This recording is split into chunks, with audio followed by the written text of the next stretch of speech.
Joseph a reçu une prophétie, une parole, une vision. Sa prophétie s'est manifestée sous forme de vision.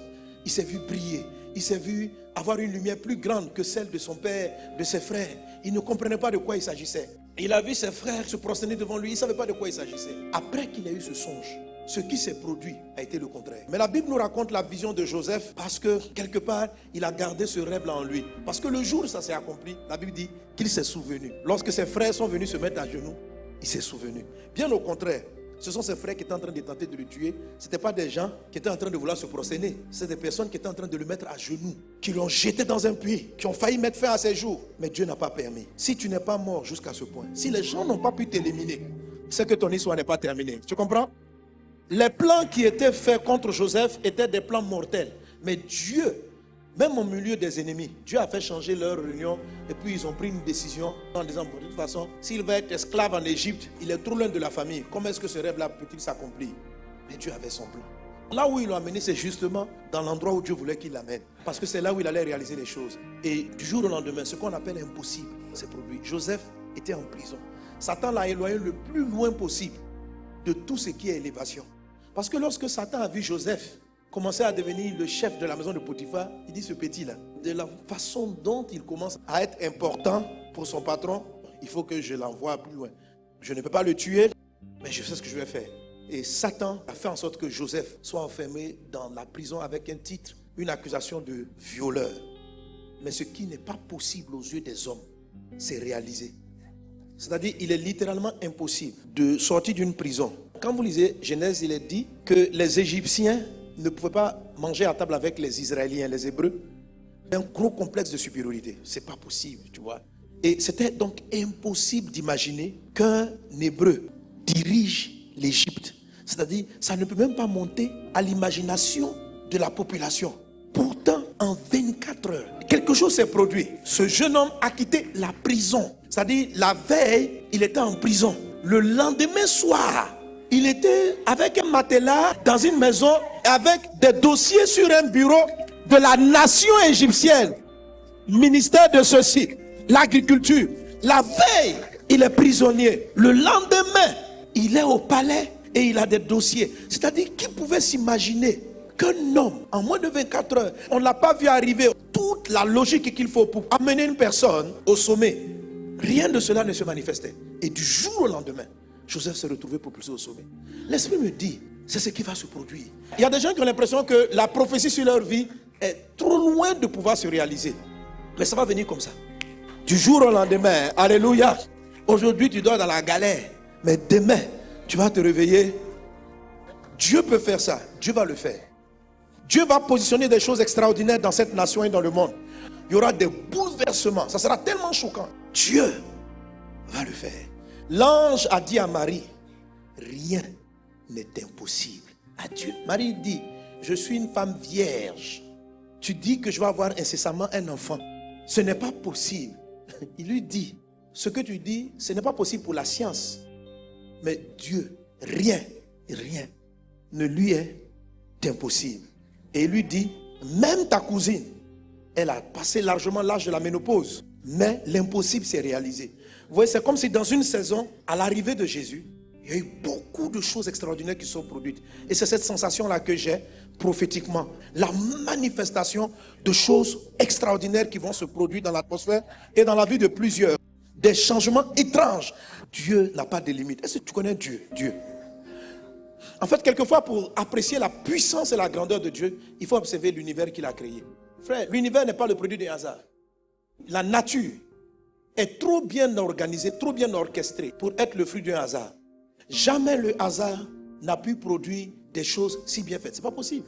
Si vous rentrez dans une grotte et vous trouvez des dessins sur un mur, vous déduisez logiquement qu'il y a un peuple qui a vécu ou quelqu'un qui est passé qui a fait ce dessin. Parce que la nature ne peut pas dessiner un chasseur en train de poursuivre un animal sur un mur. La nature ne peut pas faire ça.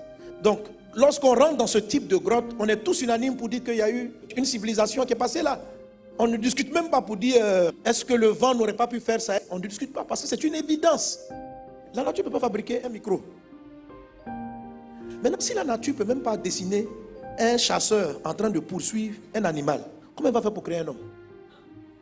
C'est-à-dire que vous rentrez dans une grotte, vous dites, il y a une civilisation qui est passée ici. Vous regardez la manière dont le corps est agencé. Là, vous essayez de créer quelque chose. Dieu même s'assoit au et puis il les regarde. Il dit, vous êtes fort. Donc comme ça, les dents là, ça s'est placé comme ça quoi. Oui. Et puis ils expliquent ça à l'école. Oui. On dit les atomes se sont combinés. Ah bon? Et puis ça a appris à la femme comment on porte un bébé. Oui, c'est comme ça. Ah bon?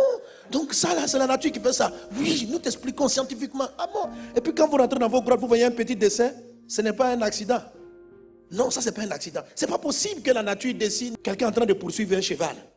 Ou bien un homme sur un cheval. On a vu ça dans une grotte. C'est qu'il y a des gens qui sont passés ici. Et vous ne trouvez pas ça étrange? Quand vous regardez le mécanisme du corps humain, vous ne trouvez pas ça étrange?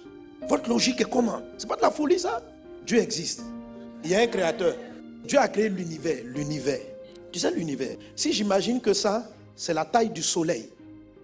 La terre est un petit grain de cailloux, comme un haricot qui se trouve comme ça, juste à côté.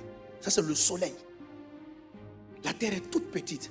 Entre le soleil et la terre, il y a 150 millions de kilomètres. La terre entière. Lorsqu'on fait le tour, tu quittes Abidjan, tu vas faire le tour et tu reviens à Abidjan. Ça fait 40 000 kilomètres.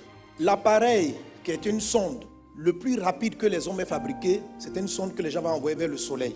Lorsqu'elle a atteint sa vitesse maximale, elle a touché à peu près 252 000 km à l'heure. Ça, c'est l'engin le plus rapide que les hommes aient pu fabriquer. Cette sonde-là peut faire 6 fois en 1 heure.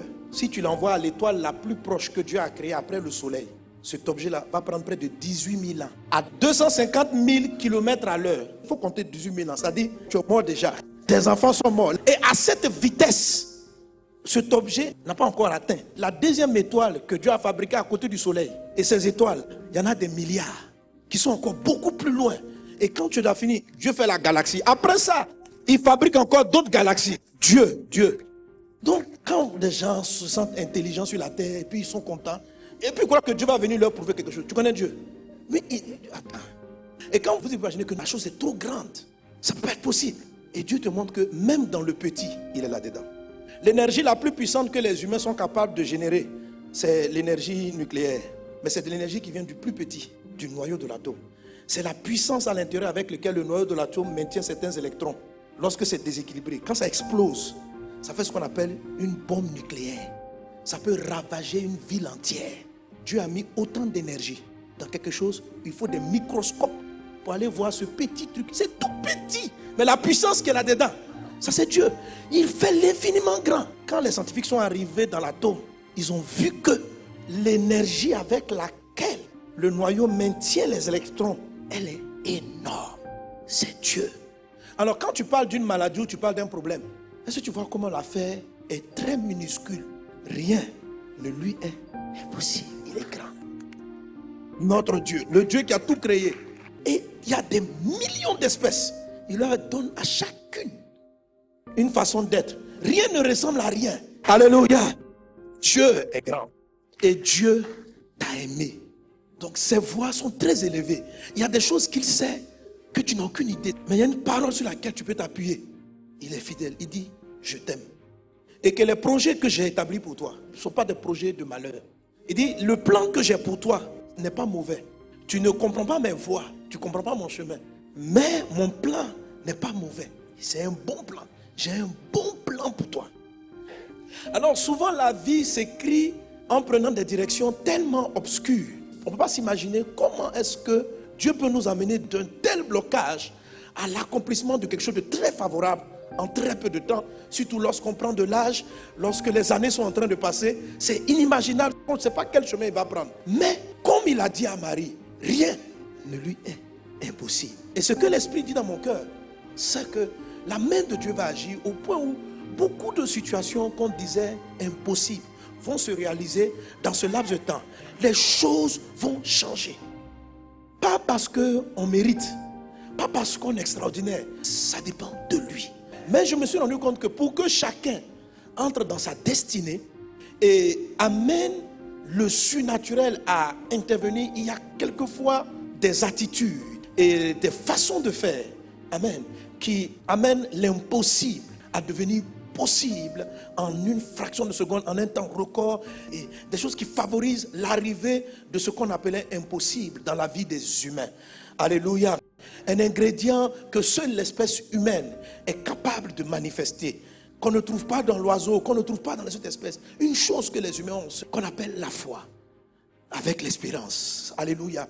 La Bible dit que des hommes de Dieu se sont retrouvés dans des secteurs, dans des domaines où il n'était plus possible, selon toute la logique, toute l'historique, d'avoir un autre revirement de situation. Mais là, Dieu a fait quelque chose d'extraordinaire. Hébreux chapitre 11, verset 11, la Bible dit: c'est par la foi que Sarah elle-même, malgré son âge avancé, fut rendue capable d'avoir une postérité parce qu'elle crut à la fidélité de celui qui avait fait la promesse. Amen. Elle était avancée en âge. Elle avait passé la ménopause. Toute la science connue disait l'histoire s'arrête là. Mais la Bible dit par la foi. Mais une foi très particulière qui va nous intéresser. Elle a cru malgré son âge avancé dans la fidélité de Dieu. Que celui qui tient une promesse, qui a dit, est puissant pour l'accomplir. C'est cette foi-là pour laquelle Dieu veut te parler aujourd'hui que tu dois déclencher. Il faut que tu crois que celui qui a dit est fidèle. Malgré que le temps soit passé, malgré que les années se soient écoulées, malgré que beaucoup de choses se soient passées et que tu sembles ne plus avoir d'issue, il faut que tu saches. Parce qu'il est sur le point de le faire. Tout le monde sait que Sarah en cours de route a douté. Tout le monde sait qu'à un moment donné, elle a jeté l'éponge. Mais dans la détresse, si la Bible nous dit ça, c'est que quelque part dans son cœur, elle disait que Dieu est vivant. Même quand elle a dit, à mon âge, on ne peut plus avoir d'enfants, elle ne savait pas comment ça allait arriver. C'est pourquoi quand l'ange lui a dit que tu vas avoir, elle a ri. Mais la Bible ne cite pas ça comme étant de l'incrédulité en fait. Ce n'est pas vraiment l'incrédulité. Quelque part, elle avait l'espoir. Et le texte continue en Hébreux chapitre 11, verset 12. C'est pourquoi d'un seul homme, déjà usé de corps, naquit une postérité nombreuse, comme les étoiles du ciel, comme le sable qui est sur le bord de la mer et qu'on ne peut compter. Malgré son âge avancé, par la même foi, ça veut dire croire encore quand tout s'écroule. Par cette même foi, Abraham a eu beaucoup d'enfants, malgré que son corps soit usé. C'est ce que tu vas vivre dans le nom de Jésus.